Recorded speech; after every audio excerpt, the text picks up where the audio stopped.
Are you ready to unlock the secrets of franchising success? Well, I want you to join me as I sit down with Scott Abbott. He's the CEO and mastermind behind 5-Star Franchising. Welcome to Fordify Live with your host, Ford Saeks. Well, Scott Abbott, welcome to Fordify Live. We're live right now on Facebook and LinkedIn and YouTube and a few other places. But I want to get right into it. I had an opportunity to meet you and work with your organization, and I was really impressed by the growth that you've had, not only as a franchisee and then building a franchise system up and then selling it. And now, 6 brands and also this call center. So I'm just so excited to get into this. Welcome to today's episode. Thank you for having me on here. So tell our listeners a little bit about your history. Like, how did you become an entrepreneur? What got you fascinated about being an entrepreneur and then getting into the world of franchising? Yeah, great question. It all started when I was a younger kid, around 16 years old. My dad was an entrepreneur, and he kind of opened my eyes to the possibilities at a pretty young age. And we started a little fishing tackle distribution company, which was just the learning grounds of a few things. One, helping me understand that there are possibilities beyond just working at McDonald's, which was where I was working when I decided to start my first business. But also that, it'd be very challenging and enjoyable. And so from 16, from that moment on, really is the moment I realized that I was pretty unemployable. I attempted a few times working for someone else, and, it was a good experience, but after a few months of working at an accounting firm called BDO Dunwoody, it was time to move on. And a close friend of mine, Chad Jones, who I've known since he was about 11 or 12 years old, had a little restoration or a little construction company that did painting and basement refinishing and so forth. And we were at a friend's wedding.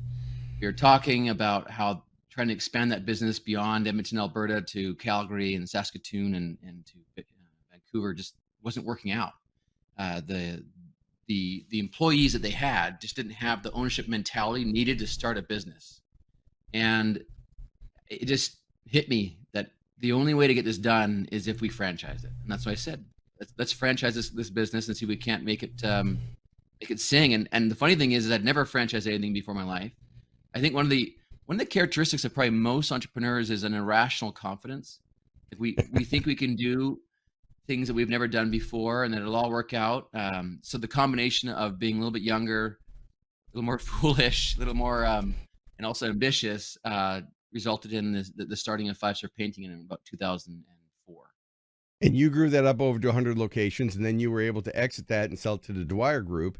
And now you've got, 6 different brands. I want to talk a little bit about Pronexus, because that's kind of an overarching brand that can be used for a lot of things. So for those listeners here, if you're listening to the audio of this, it's Scott Abbott. He's the CEO of 5-Star Franchising. It's just spell it out, FIVE Star Franchising, and you can check his brands out online. But your business success has been really impressive because you've been able to duplicate the methodology that you've used in growth, right? You used the same methodology to grow. And one of the things I thought was really unique about the way you worked with your franchisees across your brands was this Franchisee-First Approach. Like, you really cared about the franchisees' growth. And how did you get that instinctively? Did you train for that, or how did you figure that out? Because a lot of brands that are bigger don't even know that yet. I think it's this, I believe any entrepreneur needs to obsess about their customer experience. Like, ultimately, how does your customer engage with your brand? And what does that experience feel like? And can you deliver at that level, 99% of the time? And when we were looking at franchising this painting company, I called about 1,000 painters over the course of 6 months. And I recognized that 80% of the time, painters just didn't even answer their phones. This is early in 2004, right? Yeah. But I think that same goes for today. At the end of the day, most small business operators don't think big enough and don't value the customers enough to create an experience that is superior to other brands. And so Pronexus was really born, frankly, the moment I realized that if all I did was answer the phone correctly, that I'd have something special. If I just did that one thing really, really well, I could deliver a painting company that no one had really experienced before. And it worked. So we didn't call it Pronexus back then. It was simply part of 5-Star Painting. and it helped us grow Five Star Painting to become one of the fastest growing companies in Utah and in North America. And we did very, very well. And you're right, we did sell the business to the time it was called Dwyer Group, now called Neighborly. And great, wonderful experience, great company. A lot of respect for that organization. But when we sold Five Star Painting, they said, well, we don't want to own your call center. So we'll let you hold on to that. And we also had a bathroom remodeling business called Bath Solutions. We held on to that. And we began scaling Pronexus into a supplier to home service brands with this approach of like, how do we not just solve answering the phone, but text, phone, chat, online scheduling, any way a customer wants to book or schedule, we will make that happen through Pronexus. And now what's even more exciting is with where AI is going and what it's doing around improving the speed we'd call speed to lead or responsiveness rate at any time, any hour, any day of the year, while creating and doing that for our customers at a reasonable price. And so Pronexus has become the kind of the engine of our brands. We make sure that we deliver to our franchisees of the brands we own this superior customer experience that is tech enabled and accent neutral people when they are talking to human beings. It's through someone that's based in the United States. If it's chat or online, it's through tech enabled apps or through agents that are in the Philippines to reduce some of the costs. And it all really just is this obsession about making sure if a customer wants to book whatever the job is, answer the phone, answer the text, answer the email, and do it immediately. And it's worked. It's worked very, very well. Well, I know that, my wife owns Centerworks Pilates, and she owns some studios, and, she's in an area of town where there's a lot of people walking through her parking lot and they have graffiti and things. So she went to go get fence quotes on it, and she called like 7 companies and only one ever called her back. I mean, and this is going to be we're talking $10,000 or $20,000 sale.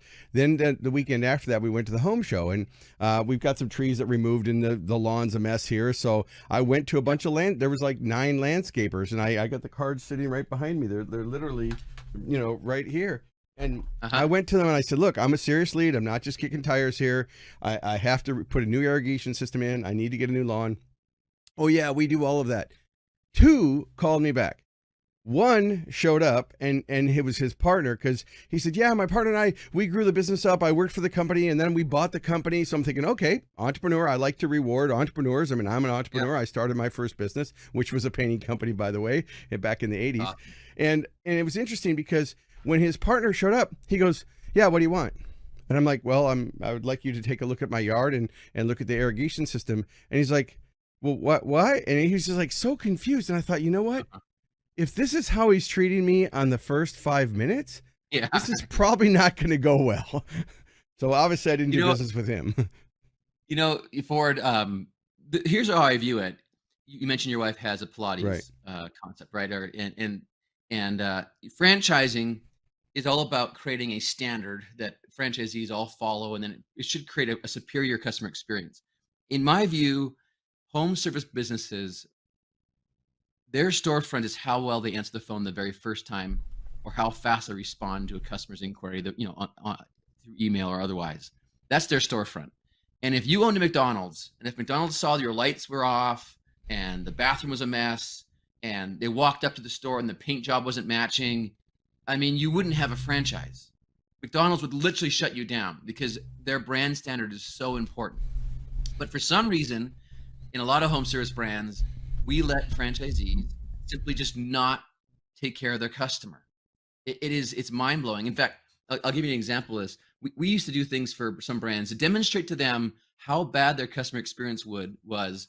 They would hire us, and then we would call or reach out to their franchisees over the course of a week 5 times.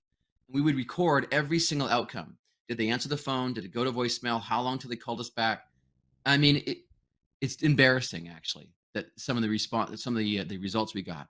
But it demonstrates the need that in our industry, it's all about making sure you take care of the customer. It always has been in every industry.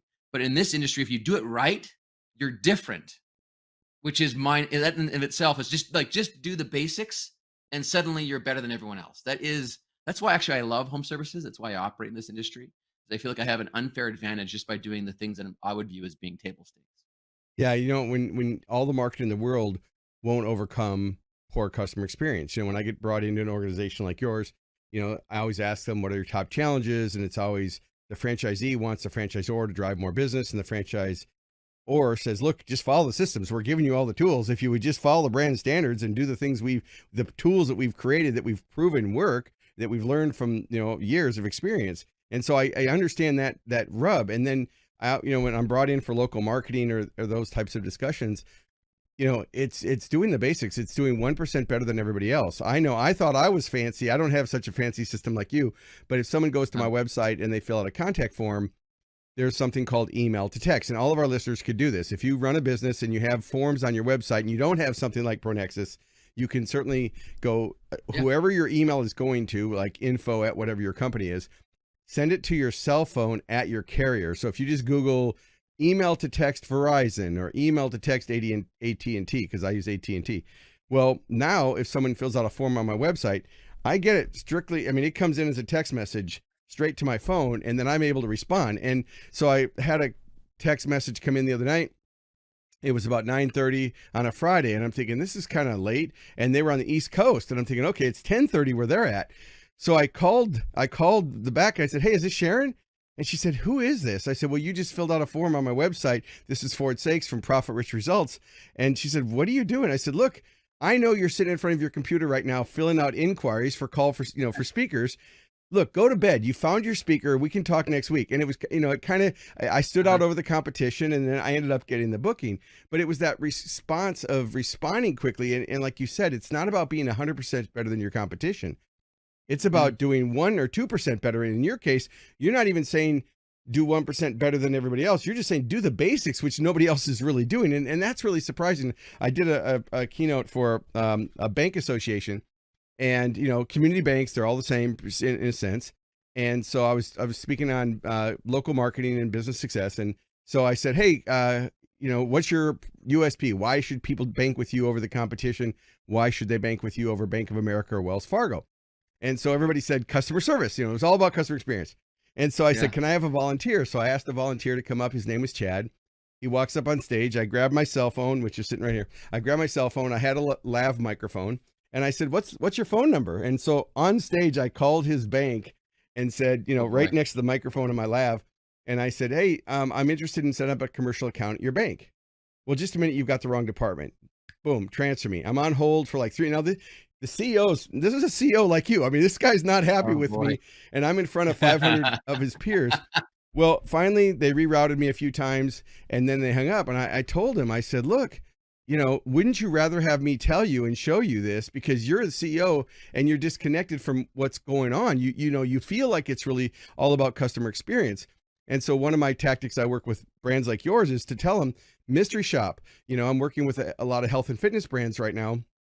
And I'm telling them, look at your curb appeal. Look at your windows. If you've got flyers that are 3 years old on your windows, if the sidewalk needs to be pressure washed, if the carpet's bad, if the locker room's dirty, like these are not things that take much money as much as it does just an attention to it. So I really, commend you in your ability to really use that. And you do that through all your brands. So not only at the first touch point, but you guys are really great about following up, about, caring. I'd say give a poop, but I can't find my beat button, So yeah, you hit on a few things that are really important, right? You want to stop the shop, like you said. If someone's interested, they want to buy, stop them from shopping. And the way you do that is you respond very quickly, or answer the phone, or respond to them very quickly. That is absolutely critical. Next is, like you said, you have to really care. Measure whatever you measure will get improved, right? So if you want to have customer satisfaction, measure customer satisfaction. Do an NPS score.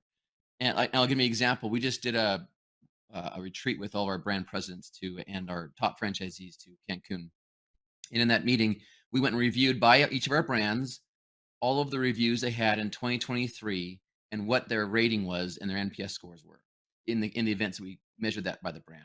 It's a very specific question you have to ask to get the NPS score. But we found that we had 4,500 reviews, and the average score was 4.9 out of 5, which is absolutely astounding. We use a tool actually does, it helps its reputation management. And you mentioned SEO, so I'll bring it up here. Like that is not only are reviews critical for your business, but they actually help you rate higher if you have more and more reviews. So this is helping you build the business. And in our case, we have a system that actually requests from customers to give us a review. And if they're not happy, it asks the question why and how, and we try and resolve the issue before it goes live. Right. So it's a way to say, if you're a 1 out of 5, please don't give a review. We can't stop you from doing it, but please don't. Let us try and address the problem. But then we measure it. So at least we know 2 scores, what went live, and then how many scores came in that were below that, right? Or out of those 4,500 or so reviews, we still maintained a 4.8 average. Wow. 5-star. So out of all or every review that's ever happened, and we're asking for them, it so rarely occurs that a customer is not satisfied. If they are not satisfied, we try and fix the problem. So you're right, you have to care, you have to measure it, and if you do these things, it actually helps. It's a flywheel. It helps spin off more business for your business, and so it is critical for sure. Yeah, and for those listeners, the NPS is Net Promoter Score, and you've probably seen, if you've ever flown on any airplane or bought from a major company, there's 2 ways of doing it, but basically it's on a scale of 1 to 10, with 10 being best. How likely is it that you'd refer us to a friend or colleague? And then you get that one question, and some people say 1 to 5, some people say 1 to 10, and then on a scale of 1 to 10, 1 through 6 are detractors, or people who are very unhappy and probably working against you. 7s and 8s are neutral, that if someone asks them about a service, they might recommend you. But then you've got your advocates, which is your 9 or your 10s, that are actually going to go out there and promote you to other people. And that's what we're looking for. And that's what you guys have done really well with your brand, because then it really reduces your cost to acquire a new customer, right? Because you're building a referral culture, you're building trust and confidence. And in home services, especially with all the multiple brands that you have in a home services, how essential that is, because, and there's a term that, I've heard, and everybody's probably heard, called chuck and a truck. It's where, someone gets into home services with no insurance, no real experience, but they've got some tools and a van, a truck, and, and they just go around and they provide services. Sometimes they're okay, but most of the time they're not. And that's why brands like yours that are franchise brands have brand standards, because it's not just about, answering the phone, taking care of the customer. It's also about delivering a quality experience and a quality solution to whatever their challenge is. What are some of the challenges you've had to face in growing, because you work in multiple brands? Obviously, you've seen some similarities, but what are some of the challenges that you guys have had to overcome in your organization?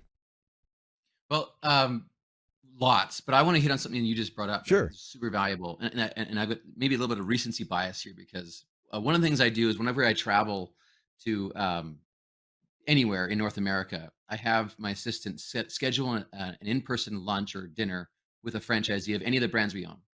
My objective is I sit down and I just want to hear them. In the same way that I tell my franchisees to listen to their customers and ask for reviews, I want a franchisee of any of the brands we own to tell me their experience. Would they buy again? Are they really happy? Would they refer it to someone else they know? Our concept. And I was at just a week ago or so, I was at a lunch. And I think one of the challenges that are happening today that anyone in home services are going to experience is the cost of acquiring a customer is so high, and it's only getting higher.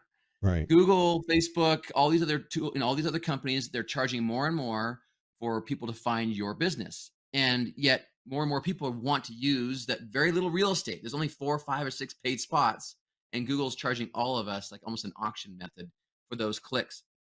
I think we're all aware of that. But I want to just share with you like an example of like the cost and of not actually having a brand that is well known, and the benefit of having one. So every time we start a new franchise, we go through this experiment, right? A guy buys a franchise in a local market. He starts up our local brand in that local market, and then he experiences what it's like to start a business, and he sees the cost of not being known. It was $1,200 per appointment is what he was spending. Wow. $1,200 was the cost per appointment for him to get in a house to try and sell our service. That is a lot of money. Now, if I go back to like 2007, 8, and 9, and 10, back when we used to do all of our online marketing for 5-star painting, our average cost per appointment was about $30, right? And most home services with the install repair businesses are about the same. Well, so we were talking, and I was saying to him, tell me, like, that obviously is not sustainable, right? You can't stay in business at that kind of price. No. What have you been doing? He's like, well, I've just been doing really good work for our customers, getting lots of great reviews. And now I've built up about 50 reviews on my Google local business listing page. And they're all 5 stars. And I said, well, what's your cost now? He's like, oh, it's about 200. So he went from 1,200 per appointment to $200, what is that, 1/6? 1/6 the price. That's right, 1/6 the Yep. price Uh, per appointment. I'm not doing We're all math checking here. our math. Yeah, 1/6 the price per appointment, and it was in a very short period of time. We're talking 6 months, by just modifying, by having more reviews and having more people know about his brand and winning customers and getting people talking about his brand, and that way it reduces his cost of acquiring customers. So the challenge that we have is that the world is moving way faster than we evolve as human beings. Technology, the pace of technology. I mean, it's almost a little scary. Just go online and search up Optimus robots. Oh, I know. Look I up- was watching some on TikTok the other day of the robots, and I'm just like, I literally have goosebumps because I'm like, holy crap, this is like science fiction, science fact. there are, there are companies who are like in China who are making robots that are saying that every household in China should have a robot. Now, for me, it's a little scary because I think robots have cameras and ears, and they can send information. Like, Right. I don't like all of that, right? But Right. the reality is that's where the world's going, and that's how fast it's going. So our challenge is that the market's changing very, very quickly. The cost of acquiring customers is moving quickly. How you find them is moving quickly, and so we have to invest in front of that. We have to be not on the bleeding edge, where it costs so much money you don't get a return, but on the cutting edge. Like, so let someone else discover the pains of innovation at that bleeding edge, where it's so much money to invest to get the returns that they don't get any returns. But we want to be just behind that, learning from their mistakes or learning from what they've learned, and then taking that technology, those systems, and benefiting our franchisees. And whether it's through the customer experience element, or whether it's through how you acquire a customer, or how you implement and actually execute in the field, all those pieces. And it's why I believe that being part of a franchise system is even more important than ever before, because a franchise system can take a very small amount of, in our case, almost 1,000. Well, as of yesterday, we acquired a new company. I can't announce it yet. Okay. We're up to 1,500 franchisees. Wow. So, out of 1,500 franchisees, we can take a small amount from all of them, put that together, and invest it into things they could never afford on their own.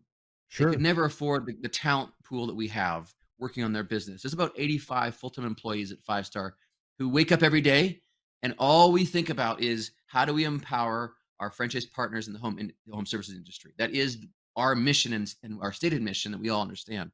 And everyone just pays a very small portion of that to get that level of innovation, which is one of our values in our company. So, the challenge is really how do you take advantage of these opportunities and deliver to your franchisees tools or systems that can produce an ROI for them, and continue to lead in the categories that we're in. And it's super challenging, which is why I love it. That's why I'm so engaged. It's so rewarding. Well, you do some unique things. One of the things I found, really special about what you're doing is you're not just offering training to your franchisees through conventions and, annual events and regional events, and you've got your area developers and things, but you also conduct those town halls where you give them an opportunity to really share and listen. I know I was part of one of your town halls, and I ended up going the whole 60 minutes. So I did a little boo-boo there, but when I looked at my thing, it said go 60 minutes. And then later I looked at the notes and said, no, go for 30 minutes and do Q&A for 30 minutes. I'm like, oh crap. So I'd just like to extend, if there's ever an opportunity for me to add more value, you just let me know. But back on your issue about cost of acquiring a customer, people ask me, like, how much should they spend on pay-per-click? How much should they spend on this? And how much should they spend on that? And it really comes down to, what's your cost to acquire a customer? What's your profit on the first sale? What's your repeat business? What's your referral business? And what's the lifetime value of the customer? Because when you start looking at all of those numbers, just like that one company who started at 1,200 and then went down to 200, and then probably even lower now. I know I'm one of the only, professional keynote speakers that has over 100 5-star reviews on Google. Not that other speakers need it, but I knew the power of Google. Plus, I'm speaking about digital marketing. It kind of makes sense, that I would do that. Plus, I run a digital agency, so we've got over, 5-star reviews on that. But I just really believe that social proof and that credibility is so important. I mean, I have people solicit me all the time. They want to be guests on Fordify. And I typically try to get guests like you that, hard to find time to carve into your schedule and to share this great wisdom that you're sharing with our listeners today. And, when they'll say, oh, I'm an expert on AI, I'm an expert on social media. And I go to their Facebook, their LinkedIn, their YouTube channel, and I'm like, you're not. If you are, it doesn't represent it. It's not congruent, right? So that's a problem. I think that with home services, people do look to Facebook. They look to, TikTok and social media. Now, what is your best practice with your brands on social media on what you allow them to do locally versus what the national, what the corporate would do? That's a really good question, and I'm not the one probably well equipped enough to answer exactly all of our policies around social media. Yeah, not so much policy, but what's your belief about the ability for a local franchisee to post versus do you just control everything? Yeah, we create. I know we create a lot of content constantly. I mean, I was in a meeting the other day, and I was told we added 1,000 articles last week. Oh wow! Like that's how much content we were pushing out to all their local sites and their social media sites and so forth that the franchisee can then leverage or use. I actually don't know whether the franchisee posts or whether or not we have our own in-house marketing team post on their behalf. I mean, as long as they're taking good content and information and sharing it with their customers, it works, right? That's right. That's where I was going. Yep. But clearly, social media in general, Facebook, Instagram, and others are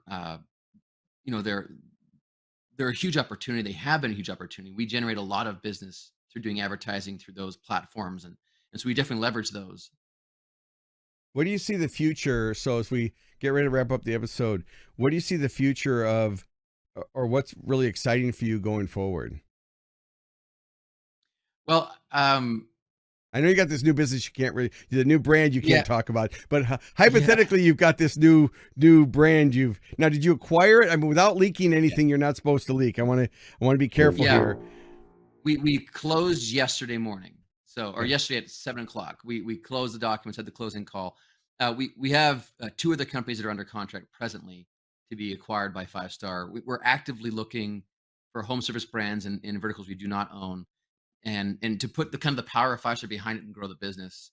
To give you a sense for it of like the speed at which we're growing, we're about 2,000 times larger today than we were 3 years ago.